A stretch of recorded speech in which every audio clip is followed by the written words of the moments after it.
ಈಗಿನ ಮಕ್ಳುಗಳಿಗೆ ಸ್ಪೋರ್ಟ್ಸ್ ಅಲ್ಲಿ ಗೆದ್ರೆ ಈ ರೀತಿ ಟ್ರೋಫಿ ಮೆಡಲ್ಸ್ಗಳನ್ನ ಕೊಟ್ಬಿಡ್ತಾರೆ. ಅದನ್ನ ಇಡೋದಿಕ್ ಜಾಗನೂ ಇಲ್ಲ, ಇಟ್ಟು ಧೂಳು ಹಿಡಿಯುತ್ತೆ. ಆಗಾಗ ಇದನ್ನ ಕ್ಲೀನ್ ಮಾಡ್ತಾ ಇರ್ಬೇಕು. ಅದೇ ನಮ್ ಟೈಮಲ್ಲಿ ಸ್ಪೋರ್ಟ್ಸ್ ಅಲ್ಲಿ ಗೆದ್ರೆ ತಟ್ಟೆ ಲೋಟ ಬಟ್ಲುಗಳನ್ನ ಕೊಡೋರು, ತುಂಬಾನೇ ಇಷ್ಟ ಆಗ್ತಾ ಇತ್ತು. ಅದನ್ನ ತಗೊಂಡ್ ಮನೆಗೆ ಹೋದ್ರೆ ನಮ್ಮಮ್ಮ ನೋಡಿ ತುಂಬಾನೇ ಖುಷಿ ಪಡೋರು. ಈಗ್ಲೂ ಕೂಡ ಅದನ್ನ ಯೂಸ್ ಮಾಡ್ತಾ ಇದೀನಿ. ನನಗ್ ಬಂದಿರೋಂತ ಪ್ರೈಸ್ ಗಳನ್ನ ತೋರಿಸ್ತೀನಿ ಬನ್ನಿ. ನಾನ್ ಸ್ಕೂಲಲ್ಲಿ ಗೆದ್ದಿರೋಂತ ಪ್ರೈಸ್ ನ ತೋರಿಸ್ತೀನಿ.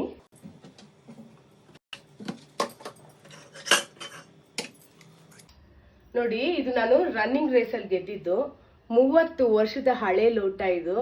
ಸ್ವಲ್ಪ ಟುಕ್ಕಿ ಹಿಡ್ದಿದೆ, ಹಾಗೆ ಸ್ವಲ್ಪ ಕರೆ ಎಲ್ಲ ಕಟ್ಟಿದೆ. ಈಗ್ಲೂ ಕೂಡ ನಾನು ಇದನ್ನ ಯೂಸ್ ಮಾಡ್ತೀನಿ.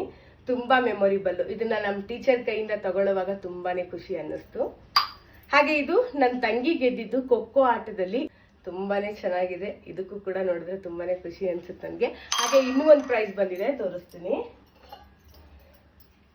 ನೋಡಿ.